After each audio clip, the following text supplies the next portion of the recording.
Are you seeing signs of inflation beginning to increase? We're seeing very substantial inflation. It's very interesting. We're raising prices. People are raising prices to us. It's being accepted. I mean, it's not, take home building. I mean, the cost of, we've got 9 home builders in addition to our manufactured housing thing and then operation, which is the largest in the country. So we really do a lot of housing. The costs are just up. Steel costs just every day. They're going up, and there hasn't yet been, because the wage stuff follows. I mean, if the UAW writes a 3-year contract, we got a 3-year contract. But if you're buying steel at General Motors or someplace, you're paying more every day. So it's an economy really, it's red hot. I mean, and we weren't expecting it. I mean, all our companies, when they thought when we're allowed to go back to work, at our various operations, we closed the furniture stores. I mentioned, they were closed for 6 weeks or so on average, and they didn't know what was going to happen when they opened. And they can't stop people from buying things, and we can't deliver them. And they say, well, that's okay because nobody else can deliver them either, and we'll wait for 3 months or something. But the backlog grows, and then we thought it would end when the $600 payments ended, and I think around August of last year.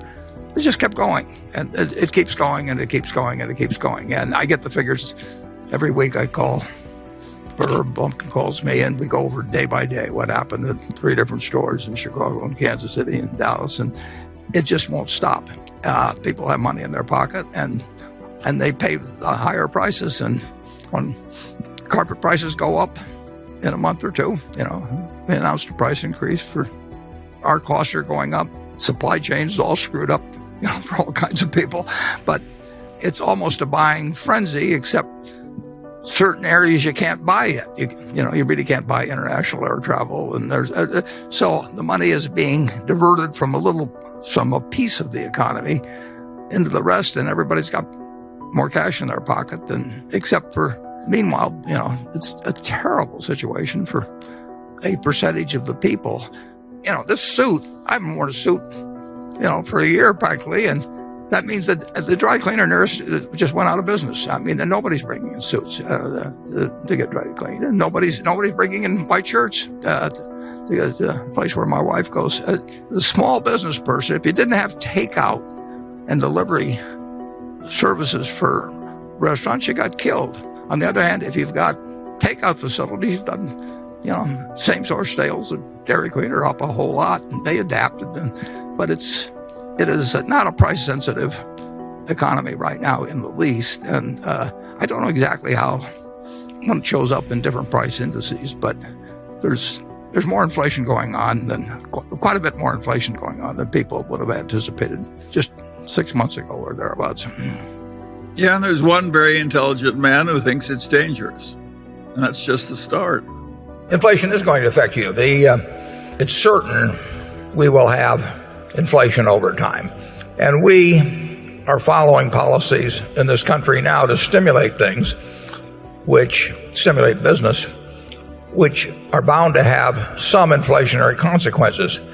And to the extent that we borrow money from the rest of the world, it would be very human on the part of politicians in the future to decide that they would rather pay the rest of the world back in dollars that are worth far less than the dollars they borrowed. I mean, it's the classic way of reducing the impact and cost of external debt, and we're building up a lot of external debt. I always find it interesting when politicians now talk about using the taxpayers' money to do this and the taxpayers' money to do that, and how the taxpayers are paying the bonuses at AIG. We haven't raised taxes at all in this country. Taxpayers are paying nothing beyond what they were paying a couple of years ago. As a matter of fact, the federal revenues this year, which were close to $2.6 trillion a couple of years ago, maybe more like $2.3 trillion. So we are taking less money from the taxpayers. The people who are really paying for the things we're doing now will probably be the people who are buying fixed dollar investments, much of it from the U.S. government, and who will find the purchasing power when they go to redeem those investments to be far less. So you might say that the AIG bonus is probably the Chinese have are the people that are ultimately paying the most in terms of the loss of purchasing power they will have with their holdings of government bonds, U.S. government bonds many years down the road. But it sounds better to say the taxpayer than to say the Chinese are paying for it. It's an interesting situation. I read that comment every day about how the taxpayers are doing this and that. I haven't had my taxes raised. You haven't had your taxes raised. They're giving me $250 back here pretty soon. Taxpayers haven't paid anything so far, and my guess is that the ultimate price of much of this will be paid by a shrinkage in the real value of fixed dollar investments down the road. And that will be the easiest thing to do. And if it's the easiest thing to do, it's the most likely thing to have happen. So you will see plenty of inflation. Now, the best protection against inflation is your own earning power. If you're the best teacher, if you're the best surgeon, if you're the best lawyer, whatever it may be, you will command a given part of other people's production of goods and services, no matter what the currency is, whether it's seashells or Reichsmarks or dollars. So your own earning power is the best by far. If you're the best journalist, whatever it may be, you will get your share of the national economic pie, regardless of the value of whatever the currency may be as measured against some earlier standard. The second best protection is a wonderful business. If you own the Coca-Cola trademark company, you will get a given portion of people's labor 20 years from now and 50 years from now for your product, and it doesn't make any difference what's happened to the price level generally, because people will give up 3 minutes of labor, 5, whatever it may be, to enjoy, 12 ounces of a product they like. So those are the great assets, your own earning power first, and then the earning power of a wonderful business that does not require heavy capital investment. If it requires heavy capital investment, you get killed in inflation. And with those guidelines, I would tell you the best thing to do is invest in yourself. Yes, the young man should become a brain surgeon and invest in Coca-Cola instead of government bonds. If you discount it back, and you're discounting at present interest rates, stocks are very, very cheap. Now the question is what interest rates do over time.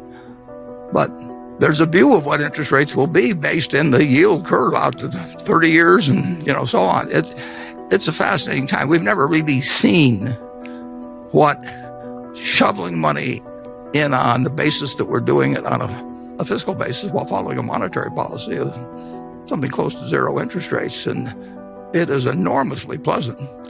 But in economics, there's one thing always to remember. You can never do one thing. You always have to say, and then what? And we're sending out huge sums